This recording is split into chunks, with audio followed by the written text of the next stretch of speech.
Hello everyone, I am doctor Manuraj Sharma and आज का हमारा प्रेजेंटेशन है इंटरप्रिटेशन ऑफ सैटेलाइट फोटोग्राफ्स के बारे में। पिछली क्लास में हमने जाना था इंटरप्रिटेशन ऑफ एरियल फोटोग्राफ्स में। तो आज हम ये जानेंगे कि किस प्रकार से एक सैटेलाइट फोटोग्राफ एरियल फोटोग्राफ से कैसे डिफरेंट होता है और एक सैटेलाइट फोटोग्राफ की हम कैसे इंटरप्रिटेशन करें। इससे पहले कि हम ये जानें कि इंटरप्रिटेशन क्या होता है, तो इंटरप्रिटेशन के बारे में हम दो चीज़ें मुख्य जानेंगे कि किसी भी चीज़ के बारे में जब जानकारी एकत्रित की जाती है, ठीक है, उनके मुख्य तथ्यों के बारे में, तो वो दो प्रकार से हम कर सकते हैं। तो पहला चीज़ जो आता है इसको हम कहते हैं क्वालिटेटिव और दूसरा है जिसको हम कहते हैं क्वांटिटेटिव। क्वालिटेटिव जो हमारी इंटरप्रिटेशन है, किसी चीज़ों का विश्लेषण है, सही शब्द जो होगा इंटरप्रिटेशन का वो है हमारा विश्लेषण।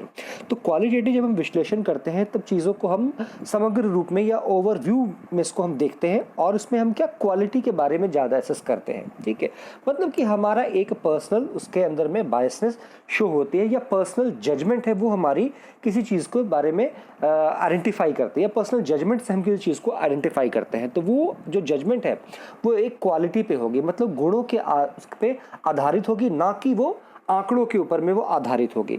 और दूसरा जो है हमारा क्वांटिटेटिव इंटरप्रिटेशन, वो हमारा क्या होता है, वो हमारा जो होगा वो ऑब्जेक्टिव होगा, मतलब कि उसको हम आइडेंटिफाई करेंगे आंकड़ों के बेसिस के ऊपर में, उनकी संख्या को गिन सकते हैं, ठीक है, उनका जोड़ घटाव किया जा सकता है, ठीक है, हम उसमें चेंज भी दिखा सकते हैं। तो ये होता है हमारा इंटरप्रिटेशन का।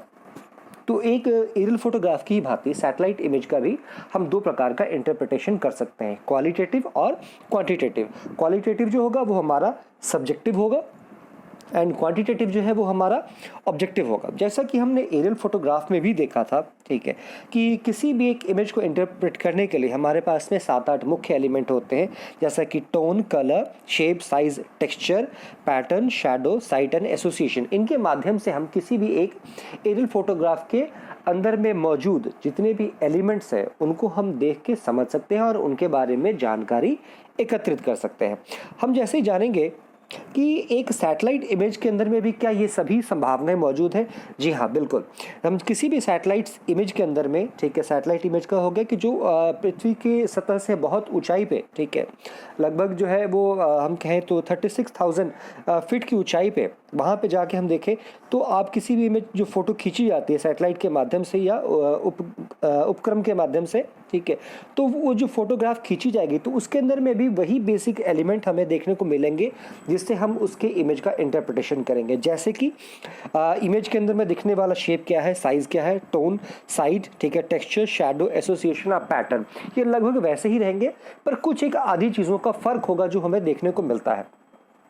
एक मुख्य बात जो इसमें और नज़र वो ये आती है कि एरियल फोटोग्राफ है वो हमारा दो विधि से लिया जा सकता है, या तो वर्टिकल फोटोग्राफ होगा या वो ऑब्लिक फोटोग्राफ होगा, या मतलब तिरछा फोटोग्राफ है। तिरछा भी दो प्रकार का हो सकता है, लो ऑब्लिक जो 0 से 30 डिग्री एंगल पे लिया जाता है एंड दूसरा हाई ऑब्लिक जो 30 से 60 डिग्री के एंगल पे लिया जाता है, जहाँ पे हमें हॉरिजन भी नजर आता है।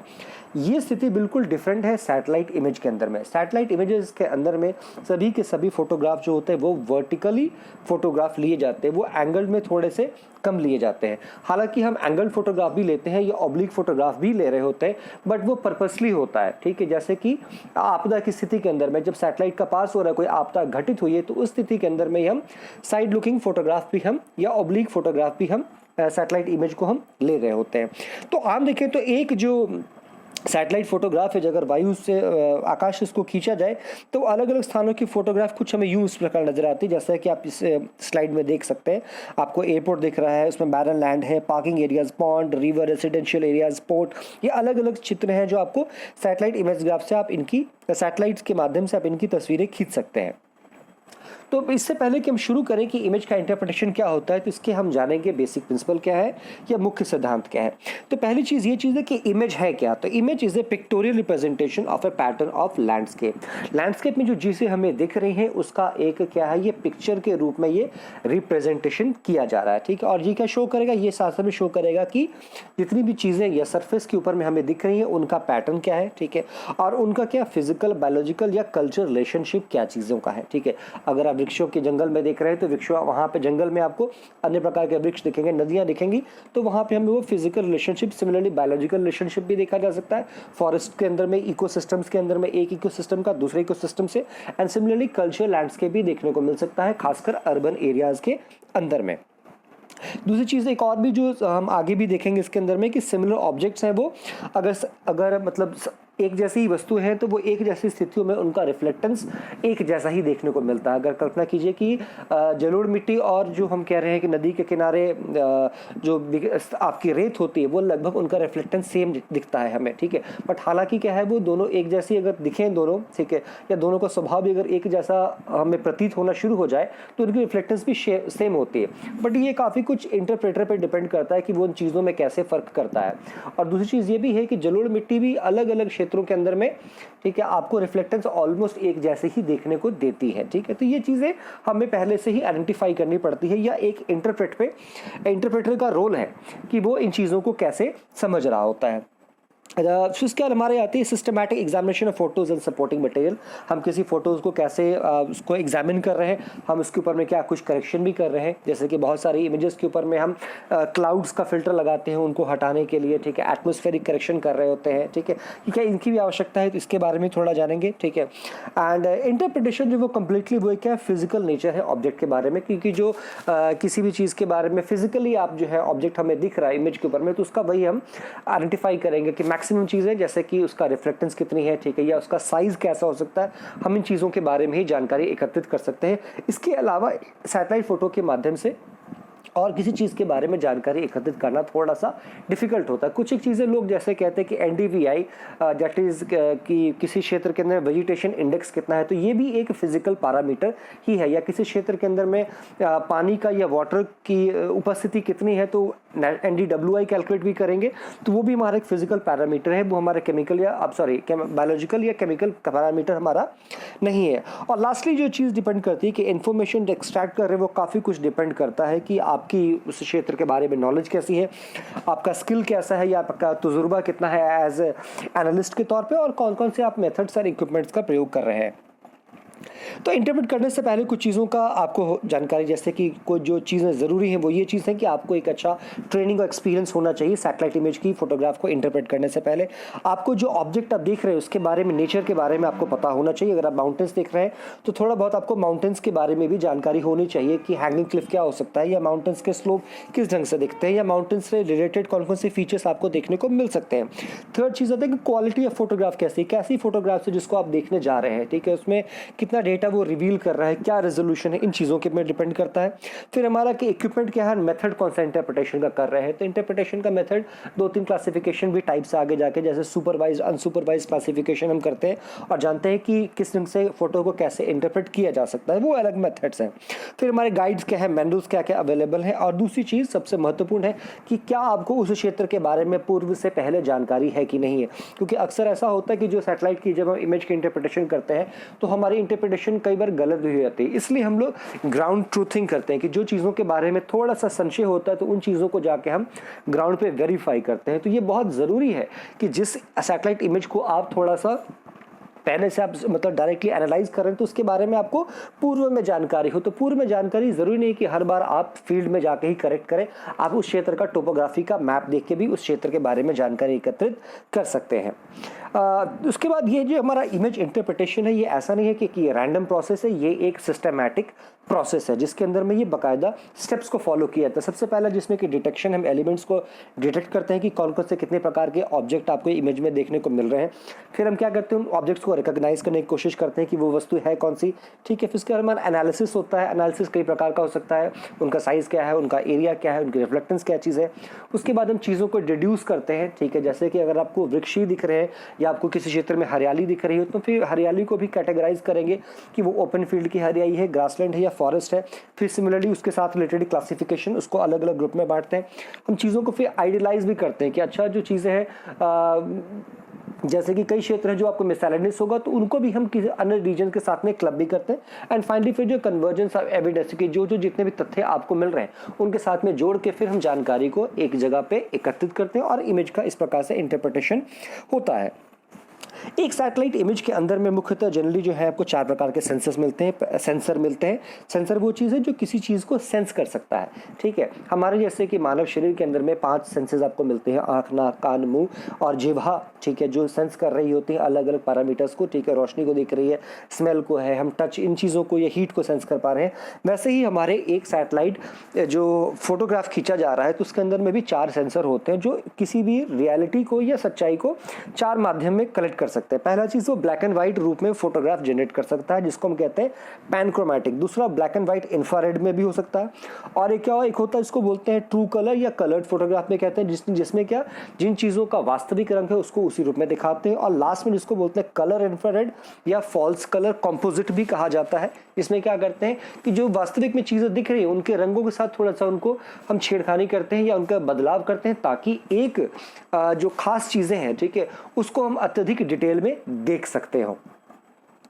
तो ये पहली चीज़ दिख रही है फोटोग्राफ जो हमको दिख रहा है, black and white aerial photograph दिख रहा है एक क्षेत्र का, जहाँ पे आप देख सकते हैं निचला भाग वो तटवर्ती क्षेत्र का दिख रहा है और ऊपरला काला भाग जो है बिल्कुल स्मूथ सा है, ठीक है, वो हमारा एक ओशन का या एक सी का एस्पेक्ट है। और जो 2 आपको बड़े बड़े इसके अंदर में फीचर्स दिख रहे हैं जो व्हाइट है वो हमारा शिप का है। तो ये एक आपको ब्लैक एंड व्हाइट फोटोग्राफ दिख रही है। ब्लैक एंड व्हाइट फोटोग्राफ जो है इलेक्ट्रोमैग्नेटिक स्पेक्ट्रम के 0.3 माइक्रोमीटर से लेकर 0.9 माइक्रोमीटर के मध्य में आपको ये फोटोग्राफी करना इस वेवलेंथ में या इस वेव बैंड में करना हमारे लिए संभव है। तो ये एक black and white aerial photograph है। सिमिलरली वैसे ही आप coloured and false colour composite आप फोटोग्राफ देख सकते हैं। बाईं तरफ में जो वास्तविक रंग है दुनिया का, ठीक है, या जो रियलिटी में कलर दिख रही है उसको एग्जैक्टली एज इट इज जब रिप्रेजेंट किया जाता है तो उसको हम कहते हैं वो कलर कंपोजिट है या ट्रू कलर कंपोजिट कहा जाता है। और इमेज के जो है आपका दाहिने साइड में वहाँ पे देख सकते हैं कि रंगों के साथ थोड़ा छिड़कानी की गई है, फॉल्स कलर दिया गया है। फॉल्स कलर का मतलब है जो वास्तविक रंग नहीं है उसकी जगह पे कोई और रंग दिया गया है तो उसको हम कहते हैं फॉल्स कलर कॉम्पोजिट। तो देख सकते हैं कि यहाँ पे जो हमारा वेजिटेशन है या वनस्पति है इसको हमने लाल रंग दिया है, ठीक है। लाल रंग इसलिए भी दिया गया है ताकि हम इस वनस्पति के अंदर में ज़्यादा डिटेल्स को हम आइडेंटिफाई करते हैं कि वनस्पति किस प्रकार की है, क्या क्या उसके अंदर में डिटेल्स है या किस ढंग के वनस्पति है, क्या उसके अंदर में कैटेगरीज अवेलेबल है। तो वो चीज़ें हम ज़्यादा डिटेल्स में देख सकते हैं जो कि हम ट्रू कलर कॉम्पोजिट में अभी तक नहीं देख पा रहे थे। अब एक चीज़ और आती है कि image interpretation multi spectral imagery में कर रहे हैं तो हमें 2-3 चीज़ों की और जानकारी होनी चाहिए। पहली चीज़ कि उस इमेज का रेजोल्यूशन क्या है, आपका 1 पिक्सल में कितना डेटा अवेलेबल है, ठीक है, स्टीरियोस्कोपिक एबिलिटी है कि नहीं, अगर 2 फोटोग्राफ को अगर आपस में 60% एरिया को ओवरलैप किया जाए तो क्या वो एक 3D व्यू दे सकता है। तो इस प्रकार की क्या स्टीरियोस्कोपिक एबिलिटी उनके पास में है कि नहीं है। इंडिविजुअल बैंड इंटरप्रिटेशन अवेलेबल है कि नहीं, कि एक जो फोटोग्राफ जब खींचा जाता है तो अमूमन जो हम आप या मैं अपने मोबाइल के कैमरे से खींचते हैं तो वो विजिबल वेवलेंथ में ही खींचते हैं फोटो, जो कहते हैं कि हम लोग विजिबल वेव बैंड है, ठीक है, जिसमें कि 7 रंग ही दिख रहे होते हैं। तो इसके अलावा भी कई अन्य वेवलेंथ के अंदर में या वेव बैंड के अंदर में भी फोटोग्राफी पॉसिबल है, जैसे कि इंफ्रारेड या अल्ट्रावायलेट के अंदर में भी या थर्मल बैंड्स के अंदर में भी ऐसी फोटोग्राफी करना पॉसिबल है। तो ये हम जानना चाहेंगे कि क्या हर एक इंडिविजुअल बैंड में, ठीक है, क्या वो फोटोग्राफी करना पॉसिबल है कि नहीं क्षेत्र के अंदर। अंत में, ठीक है, कि टेम्पोरल डेटा क्या है, क्या ऐसा संभव है कि एक ही दिन के अंदर में आपको डेटा जो है वो 6 घंटे के अंतराल पे अवेलेबल है या आपको 12-12 घंटे के अंतराल पे अवेलेबल है, या ये डेटा जो है, ठीक है, वो आपको 2 दिन के या 15 दिन के या 1 महीने के बाद में कब डेटा की कैसे अवेलेबिलिटी है या उनकी फ्रीक्वेंसी अवेलेबल है, ठीक है। तो ये टेम्पोरल डेटा भी हम जानकारी लेना चाह रहे थे। कई बार ऐसा भी होता है कि एक क्षेत्र के अंदर में 15 दिनों का डेटा को हम एक साथ जोड़ के समग्र रूप में भी देख रहे होते हैं। ऐसा हम खासकर तब करते हैं जब हम एग्रीकल्चर ड्रॉट मॉनिटरिंग करते हैं, जब सूखे की हम जानकारी ले रहे होते हैं किसी क्षेत्र के अंदर में। तब हम ऐसा नहीं है कि एक दिन के फोटोग्राफ से हम आइडेंटिफाई कर लेते हैं कि इस क्षेत्र में सूखा पड़ गया। तो चूंकि एक सूखा जो है वो आपका क्या है, एक स्लो हैजार्ड है। स्लो हैजार्ड का मतलब हो गया वो हैजार्ड जिसको डेवलप करने में थोड़ा टाइम लगता है। तो स्लो हैजार्ड के लिए क्या करते हैं, 15 दिनों के सैटेलाइट फोटोग्राफ्स को एक साथ अटैच करते हैं और फिर चेक करते हैं कि अच्छा अभी यहाँ पे वाटर का कंडीशन कैसा है या सॉइल किस ढंग से नजर आती है। ऐसा हम चेक करते हैं खासकर मॉडिस का जो डेटा अवेलेबल है उनके साथ में। एक ये बहुत अच्छा हम देख सकते हैं लैंडसर जो 1972 से शुरुआत हो चुकी थी। अलग अलग ये हमारा मल्टी सेंसर है जो आप देख सकते हैं कि फोटोग्राफ बहुत अच्छी फोटोग्राफ खींच के दिखा रहा है आपको। आपको बाईं तरफ में दिख रहा है आपको अपना लैंड की फीचर्स, ठीक है। राइट साइड में आपको दिख रहा है जो ओपन ओशन है, ठीक है। ये बोस्टन के एरिया का लिया गया फोटोग्राफ है जो ज़्यादा डिटेल्स आपको दिखा रहा है। सिमिलरली हम देख सकते हैं एक और लैंडसेट इमेज है जो क्लियरली किसी क्षेत्र के अंदर में आपको जो रिवर का पैटर्न है, रिवर का जो आपको चैनल है उसको बहुत क्लियरली शो कर रहा है। राइट साइड में लाल लाल जितने भी कलर है वो आपको वेजिटेशन या वनस्पति को रिप्रेजेंट कर रही है। ये हमारे भारत की जो गोवा सिटी है वहाँ का रिप्रेजेंट कर रहा है। आप देख सकते हैं गोवा जो हमारा कर्नाटक और महाराष्ट्र के मध्य में स्थित है, ठीक है। और उत्तर भाग में आप देख सकते हैं जो आपको सह्याद्री के माउंटेन रेंजेस है और वहाँ पे इतना सारा जो वनस्पति अवेलेबल है, जो वेजिटेशन दिख रही है वो फॉरेस्ट के रूप में, वो आपको डार्क गाढ़े रंग के अंदर में वो हमें दिख रही है क्लियरली। सिमिलरली साथ में आप क्या है, दो नदियों का चैनल भी देख सकते हैं जो जुआरी और रिवर मंडोवी है, ठीक है। उनके चैनल को आप क्लियरली आइडेंटिफाई कर सकते हैं। ये जो आपका IRS है, इंडियन आपका सैटेलाइट जो लिस्ट 3 का है, लीनियर इमेज सेल्फ स्कैनिंग जो लिस्ट 3 की इमेज है उसके माध्यम से, ठीक है, हम इस चीज़ों को डिटेल में देख सकते हैं। सिमिलरली हमारे पास में IRS-1C का विप्स भी है, वाइल्ड फील्ड सेंसर जो हमारे पास में अवेलेबल है उसके बारे में भी हम डिटेल में देख सकते हैं। जैसा कि आप देख सकते हैं ये सुंदरबन का एरिया है जो वेस्ट बंगाल का है आपका, खासकर बंगाल के डेल्टा के पास में जो सुंदरबन जो एक फ्लोटिंग आपका जिसको हम कहते हैं फॉरेस्ट है, क्योंकि इनकी जड़ें जो पानी की सतह के ऊपर में वो तैर रही होती है। घना बिल्कुल जंगल है और ये जो हमारा टाइडल ब्रेक के तौर पे भी काम कर रहा था, क्योंकि जो जितना भी समुद्र का स्ट्रॉन्ग एक्शन उसको भी रोक रहा होता है। तो क्लियरली आप देख सकते हैं जो इतने भी लाल रंग दिख रहे हैं आपको, ब्राइट कलर्स, ये सारा का सारा जो हमें दिख रहा है वो आप मैनग्रोव फॉरेस्ट है। और इसके बीच में आप देख सकते हैं जो हल्के नीले रंग दिख रहे हैं वो shallow area of the ocean दिखा रहा है। गाढ़ा नीला रंग जो है वो मैं दिखा रहा है कि ये डीप ओशन का पार्ट है। बीच बीच में हम देख सकते हैं जो थोड़ा बहुत व्हाइटिश पैटर्न नजर आ रहा है वो हमारा सेडिमेंट से जो नदियां लेके आ रही हैं और जाके इसके बीच में डिस्ट्रीब्यूट कर रही हैं ओशन में। सिमिलरली ये ढाका का बांग्लादेश का एक आपका ये एयरपोर्ट का एरिया है, ठीक है, उसके आसपास के एरिया की फोटोग्राफ को खींचा गया है। डार्क जो जोन है वो कम्प्लीटली हमारा या तो अर्बन स्ट्रक्चर्स को यहाँ पे शो कर रहा है, यहाँ पे वेजिटेशन है, ये अर्बन स्ट्रक्चर्स को, बिल्डिंग्स को साथ में शो कर रहा है। और लंबी सी जो सीधी पट्टी हमें दिख रही है वो हमारे एयरपोर्ट के रनवे को, हवाई पट्टी को ये क्लियरली शो कर रहे हैं। यहाँ पे आप देख सकते हैं कि यहाँ पे दो सेंसर्स को जोड़ा गया है, पैनक्रोमैटिक और लिस्ट 3। तो लिस्ट 3 और पैनक्रोमैटिक दो अलग अलग सेंसर्स के डेटा को भी हम एक साथ कंबाइन करके एक एरियल फोटो का सैटेलाइट इमेजरी हम खींच सकते हैं। इसका कारण ये चीज होता है कि जब पैनक्रोमैटिक इमेज है वो शेप को बहुत अच्छा क्लियरली शो कर रही होती है, और जो लिस्ट 3 की इमेज है जो अलग अलग रंगों को दिखाती है वो रंगों की विविधता को अधिक ज्यादा शो करती है, वो ज्यादा डिटेल्स को शो करती है। तो ये दो अलग सेंसर्स को कंबाइन करने का हमें बहुत फायदा मिलता है, ठीक है। एंड हम इसमें क्या कहते हैं, ज्यादा डिटेल्स में पता कर पाते हैं। शेप भी हमारी बहुत क्लियरली नजर आती है, साथ साथ में लिस्ट के माध्यम से हमें कलर्स के बारे में भी ज़्यादा पता लग पाता है। फिर हम देख सकते हैं कि रोम जो इटली का है वहाँ पे भी IRS का जो एक आप देख सकते हैं कि रनवे दिखाया गया है आपको। इस इमेज के जो बाएं हाथ में वो उल्टा H शेप के रूप में आपको दिख सकता है जो हवाई पट्टी है, और वो क्लियरली आप इसको देख सकते हैं कि वहाँ पे कैसा क्या क्या डिटेल्स अवेलेबल है, ये क्लियरली इमेज शो कर रही है। सिमिलरली फिर हमारे पास स्पॉट का सेंसर है, इसी माध्यम से ये अलग क्षेत्र का है जिसमें कि roads, rivers, water bodies, urban areas कैसे हैं आप उनको क्लियरली एक दूसरे से बिल्कुल भिन्न कर सकते हैं। और अच्छी बात ये चीज़ है कि ये एक मल्टी सेंसर का है। मल्टी सेंसर के अंदर में हम क्या करें, शेप को भी बहुत क्लियरली दिखा पा रहे हैं और डिटेल्स भी बहुत ज़्यादा हम शो कर पा रहे हैं। अब ये जो एक इमेज शो कर रही है ये एक रियल वर्ल्ड की फ़ोटो है, ठीक है, जिसमें कि अगर हम जैसा कि आप और मैं अपनी आँखों से हम वास्तविकता को देखते हैं, ठीक है, तो हमें पता लगता है कि ये एक दुनिया कैसी दिख रही होती है। तो ये हमारी नज़रों की है जिसमें पहाड़ भी दिख रहे हैं, ठीक है, थोड़े आपको बीच में पेड़ पौधे भी दिख रहे हैं और एक खेती भरा वो क्षेत्र भी दिख रहा होता है।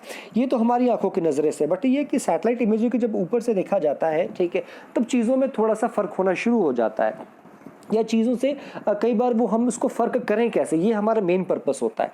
इसी चीज़ों के लिए हमारे पास एक बहुत अच्छा इंपॉर्टेंट जिसको हम कह सकते हैं टूल है, जिसको हम कहते हैं स्पेक्ट्रल सिग्नेचर, ठीक है, या स्पेक्ट्रल कर्व या रिफ्लेक्टेंस। एक सामान्य सा सिद्धांत फिजिक्स का वो ये कहता है कि जो चीज़ें हम देख रहे हैं वो इसलिए है क्योंकि वो इस पर निर्भर नहीं करता है, ठीक है, कि वो उस पर कितनी रोशनी पड़ रही है, ठीक है, वो इस चीज़ पर निर्भर करता है कि हम उससे कितनी रोशनी निकल के वो हमारी आंखों तक पहुँच रही है। जैसे कि अब जो वस्तु मुझे नीली दिख रही है, इसका तात्पर्य ये हुआ कि अगर इस पे 100% व्हाइट लाइट पहुंच रही है तो वो बाकी वेवलेंथ की या बाकी कलर्स को एब्जॉर्ब कर ले रहा है और सिर्फ जो ब्लू कलर है उसको रिफ्लेक्ट कर रहा है। कोई चीज़ अगर मुझे ब्लैक दिख रही है तो इसका तात्पर्य ये चीज़ है कि जितनी रोशनी उस पर पड़ रही थी वो सारी की सारी एब्जॉर्ब हो जा रही है और वहाँ से कुछ भी रिफ्लेक्ट होकर नहीं आ रहा है, इसलिए वो मुझे ब्लैक दिख रही है। यही वजह है कि जब हम सैटेलाइट इमेज को जब फोटो ऊपर से खींच रहे होते हैं, ठीक है, तब डिटेल्स हमें उतना ज़्यादा नहीं दिखता है। तब हम क्या करते हैं कि एक वेवलेंथ या एक वेव बैंड के अंदर में वस्तुओं का अलग अलग रिफ्लेक्टेंस, कितनी रोशनी उन पर पड़ रही है और कितना वो रिफ्लेक्ट कर रही है, इन चीज़ों को जज करने की कोशिश करते हैं। तो ये एक सिंपल सा ग्राफ है जिसमें कि देख सकते हैं कि आपको एक्स एक्सिस पे वेवलेंथ दिख रहा है और वाई एक्सिस पे रिफ्लेक्टेंस भी दिख रही है साथ साथ में, और कर्व को प्लॉट किया गया है। तो इस ग्राफ के अंदर हम देखते हैं कि आप जो रेड कलर वो हमारा क्या है, रेडवुड जो आपका पेड़ है, ठीक है, और ड्राई ग्रास, दोनों के ग्राफ को प्लॉट किया गया है। जो जनरली जो हमारा इंफ्रारेड के अंदर में चेक करें, ठीक है, तो उनका ग्राफ हमको क्लियरली नजर आना शुरू हो सकता है इसके अंदर में, ठीक है। दैट इज अगर 0.7 माइक्रोमीटर से अगर ऊपर चेक करें तो हमें फोटोग्राफ के अंदर में, ठीक है, वेजिटेशन के अंदर में डिटेल्स दिखनी शुरू हो जाती है, जो खासकर वेजिटेशन, खासकर जो फॉरेस्ट के अंदर में होंगे, ठीक है, या जो ट्रीज हैं उसकी डिटेल्स हमें ज़्यादा दिख सकती है। सिमिलरली जो ग्रासलैंड का एरिया है उसकी रिफ्लेक्टेंस हमें उतनी ज़्यादा नहीं दिख सकती है। तो एक खास वेवलेंथ के अंदर में चीज़ें अपना कैसा कैसा रिफ्लेक्ट कर रही हैं, ठीक है, उसके आधार पे भी चीज़ों में हम फ़र्क कर सकते हैं। तो ये हमें सैटेलाइट के माध्यम से हम ये कवर कर रहे हैं। क्यों? क्योंकि जब ज़मीन पे आप रहते हैं तब चीज़ों को अपनी आंखों से आप चीज़ों में आप भेद कर सकते हैं, बट सैटेलाइट से ऊपर से देखें तो सब चीज़ें, सभी वनस्पति आपको एक रंग जैसी ही दिखेंगी। तो एक खास पर्टिकुलर वेवलेंथ के अंदर में, ठीक है, एक जो अलग अलग वनस्पति है वो किस ढंग से रिफ्लेक्ट कर रही है, तो उनके रिफ्लेक्टेंस के बेसिस पे हम उनको एक दूसरे से डिस्टिंग्विश या उनमें भेद कर सकते हैं। कुछ चीज़ें और भी हैं जिसपे कि हम क्या कर सकते हैं, एक आपका सैटेलाइट फोटोग्राफ के अंदर में चीज़ों में हम आइडेंटिफाई कर सकते हैं। वो वही चीज़ें हैं जो आम एरियल फोटोग्राफ में देखने को मिलती है। शेप कैसा है, साइज़ कैसा है, शेडो कैसे बन रही है, पैटर्न कैसा और टेक्सचर कैसा है। कुछ उदाहरण देखेंगे इसमें हम, जैसे कि ये एक सैटेलाइट इमेज के अंदर में देख सकते हैं। जो ए एरिया है वो आपका फार्म एरिया है, रेगुलर शेप्ड है इसकी, ठीक है। बी एरिया जो है कि वो आपका दिख रहा है हमें, वो रिवर का क्षेत्र दिख रहा है, ठीक है, क्योंकि नदी है वो पट्टी के समान से दिख रही है, घुमाव दिख रहा है या मीएंडरिंग दिख सकती है उसके अंदर में, सांप नुमा आकृति में वो घूम रहा है, तो ठीक है। सी एरिया जो वो सिलिका या वो सैंड का क्षेत्र हो सकता है, क्योंकि वो बहुत ज़्यादा ब्राइट आपको नजर आएगा, हम टोन से भी आइडेंटिफाई कर सकते हैं। और डी जो हमारा एक क्या है, जो वाटर है, ठीक है, वो स्मूथ सरफेस से, ठीक है, क्योंकि उसका टेक्सचर जो होगा वो रफ नहीं होगा, वो स्मूथ होगा, तो उससे भी हम इसको आइडेंटिफाई कर सकते हैं। रिमोट सेंसिंग का एक और चीज़ ये बहुत अच्छा दिख रहा है, जो कि एक फुल कलर और पैनक्रोमेटिक इमेज में डिफरेंस दिखाया जा रहा है। एक ही क्षेत्र की एक जैसी फोटोग्राफ है, तो इस फोटोग्राफ में भी देख के आप आइडेंटिफाई कर सकते हैं कि जो सेंट्रल में त्रिभुजाकार है तो वो आपका एक जो फॉरेस्टेड एरिया है, ठीक है, या वन का क्षेत्र है, और बाकी सारे जो हैं वो कल्टीवेबल फील्ड है या जहाँ पे खेती बाड़ी की जा रही है। तो ये बिल्कुल उसके शेप के आधार पे, टेक्सचर के आधार पे, टोन कलर के आधार पर हम इस पूरे इमेज को आराम से इंटरप्रेट कर सकते हैं। शेप एंड साइज के माध्यम पे भी स्पेशली कर सकते हैं, जैसे कि आप इस फोटोग्राफ में देख सकते हैं। इमेज का जो आपका बिल्कुल दाहिना भाग है, ठीक है, तो वहाँ पे आपको दिख सकता है कि जो है आपके कुछ कुछ जो है वो फॉरेस्ट वहाँ पे आपको दिख रही है या वृक्ष बड़े दिख रहे हैं। बाकी जो लेफ्ट साइड में दिख रहा है वो वहाँ पे प्लांटेड ट्रीज दिख रहे हैं। तो ये एक नेचुरल वेजिटेशन या नेचुरल फॉरेस्ट का एरिया नहीं है, बल्कि ये एक प्लांटेड एरियाज हमें दिख रहा है। सिमिलरली शैडो से भी हम आइडेंटिफाई कर सकते हैं, कि दिखने वाला हमारा इमेज वो कैसा फीचर है। तो अगर आप गौर से देखें इस इमेज के अंदर में, ठीक है, तो यहाँ पे आपको दिख सकते हैं, सेंटर में थोड़ा सा जूम करने की कोशिश कर रहा हूँ, ये यहाँ पे जैसा कि आप देख सकते हैं कि एक आपको दिख रहा है कि ज़मीन के ऊपर में लंबी लंबी सी लाइनें से पड़ी हुई है, कुछ नहीं, बिल्कुल ये एक पुल के जो शैडो बन रही है, पुल की जो परछाई वो हमें ज़मीन पे प्रतीत हो रही है। तो जो फीचर ऊपर से हमें देखने पे बिल्कुल रोड जैसा दिख रहा था, वो हम आइडेंटिफाई कर सकते हैं उसके शैडो से कि ये एक सड़क नहीं है, ये एक पुल है। सिमिलरली वैसे ही फीचर एक ज़मीन के अंदर में आपको दिख रहा है कि जैसे एक बैल जैसी आकृति आपको फोटोग्राफ देखने को मिलती है। तो बैल जैसी आकृति फोटोग्राफ में दिखने का क्या वजह हो सकती है और उसके बगल में फीचर कैसा है, तो वो हम क्लियरली आइडेंटिफाई कर सकते हैं उसके शैडो से। आप देख सकते हैं कि बगल में दो फोटोग्राफ भी लगाए पड़े हैं, जो ऐसा स्ट्रक्चर किसी भी पार्क के एंट्रेंस पे या कहीं पे ऐसे लगाया जाता है, ठीक है। तो वो एक वर्टिकल स्ट्रक्चर खड़ा है बिल्कुल सीधा के रूप में, पर इसकी जो छवि बन रही है, जो छाया बन रही है ज़मीन के ऊपर में, उसे आइडेंटिफाई कर सकते हैं कि बगल बगल में खड़ा फीचर वो कैसा है। तो ये बहुत अच्छा एग्जाम्पल था। सिमिलरली हम किसी भी इमेज के अंदर में उसके पैटर्न और टेक्सचर दोनों से भी आइडेंटिफाई कर सकते हैं, ठीक है।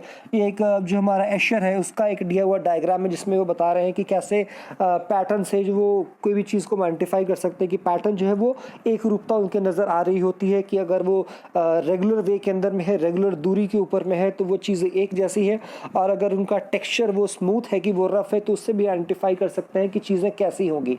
अगर चीज़ें बिल्कुल हमारी रफ दिख रही हैं जैसे कि फॉरेस्ट के एरिया के अंदर में तो वो हमारा वनस्पति का क्षेत्र वैसा हो जाएगा। चीज़ें बिल्कुल अगर स्मूथ दिख रही हैं तो वो पानी की सतह ही होगी, भले उनके कलर में हमें थोड़ा बहुत भले फ़र्क नज़र आ जाए। सिमिलरली टेक्सचर से ऐसा भी देख सकते हैं, ये सेंटर का जो एरिया है ये बिल्कुल ऐसा क्लियरली पता लग रहा है कि ये हमारा जो है खेती का क्षेत्र है, क्योंकि इसके अंदर में हल के द्वारा, ठीक है, ये बिल्कुल इस ढंग से इसको मैदान को है वो इसको बोलते हैं टिलिंग की गई या बैल के माध्यम से इसकी मिट्टी की जो खुदाई हुई है उस ढंग से की गई है, ठीक है। तो ये क्लियरली इसके शेप से भी टेक्सचर से भी हम बिल्कुल आइडेंटिफाई कर सकते हैं कि दिखने वाला फीचर हमें कैसा है। और अंत में हम ये जानेंगे कि रिमोट सेंसिंग के इंटरप्रिटेशन की मुख्य बातें क्या क्या चीज़ें हैं। तो रिमोट सेंसिंग के जो हमारा सैटेलाइट इमेजरी है जिसकी हमने रिमोट सेंसिंग के माध्यम से जिसको ऑब्टेन किया है, प्राप्त किया है, ठीक है, तो उसमें इंटरप्रिटेशन क्या चीज़ है। तो इंटरप्रिटेशन एक एग्जामिन करने का किसी भी चीज़ को और उसके सिग्निफिकेंस क्या है उसके बारे में जज करने का एक तरीका है, ठीक है, जिसमें हम किसी भी सैटेलाइट इमेज के अंदर में अलग अलग ऑब्जेक्ट्स के बारे में जानकारी एकत्रित करते हैं, ठीक है। एक्सट्रैक्शन है वो हमेशा इमेज से होती है और काफ़ी कुछ निर्भर करती है कि वह उसका उस इमेज का इंटरप्रेटर वो कैसा है, जो व्यक्ति उस चीज़ को इंटरप्रेट कर रहा है उसकी ट्रेनिंग कैसी है, उस पर बहुत कुछ निर्भर करता है। उस व्यक्ति को उस क्षेत्र की नॉलेज कितनी है इस पे बहुत कुछ डिपेंड करता है। इनफैक्ट वो किस फील्ड से आ रहा है, अगर वो ज्योग्राफी फील्ड से आ रहा है कि वो बायोलॉजी फील्ड से आ रहा है, इस पे भी बहुत कुछ निर्भर कर रहा होता है।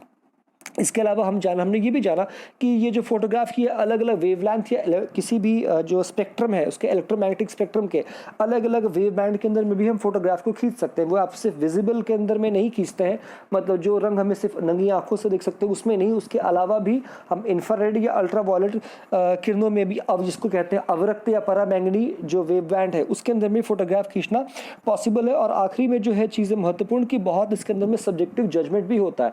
किसी क्षेत्र के बारे में जब आप एनालाइज कर रहे होते हैं तो हमें पता होता है कि इस क्षेत्र में मिलने वाली वनस्पति कैसी होगी। जैसे किसी नागपुर के क्षेत्र में अगर मैं एग्जामिन कर रहा हूं तो मैं ये आराम से एग्जामिन कर सकता हूं कि वहां मिलने वाले जो होंगे वो संतरा मिल रहा है, वहां पे वो सेब कभी भी नहीं मिलेंगे, भले वो रिफ्लेक्टेंस हमें एक जैसे ही देखने को मिल रही हो। तो ये एक बहुत कुछ मैटर करता है कि आपको उस एरिया के बारे में कितना नॉलेज है और सब्जेक्टिव कितना डिसीजन ले सकते हैं। एंड फाइनली फिर वो कैपेबिलिटी ऑफ माइंड पे डिपेंड करता है। एंड ये एक कॉम्प्लेक्स प्रोसेस है, कई बार हमें इमेज के अंदर में बहुत सारी चीज़ों को फिल्टर्स पे लगाना पड़ता है ताकि जो रियलिटी है उसको हम क्लियरली आइडेंटिफाई कर सके और उसको ज़्यादा रैशनल वे के अंदर में हम इंटरप्रेट कर सके। तो यहाँ पे आके हमने ये जाना आज की सैटेलाइट इमेजरी जो है वो थोड़ा एरियल फोटोग्राफ से थोड़ी सी डिफरेंट है और उसके बारे में किन किन अलग अलग पैरामीटर्स में खासकर सेंसर्स और रेजोल्यूशन के माध्यम से हम उनके बारे में भी डिटेल में जानकारी प्राप्त कर सकते हैं। Thank you.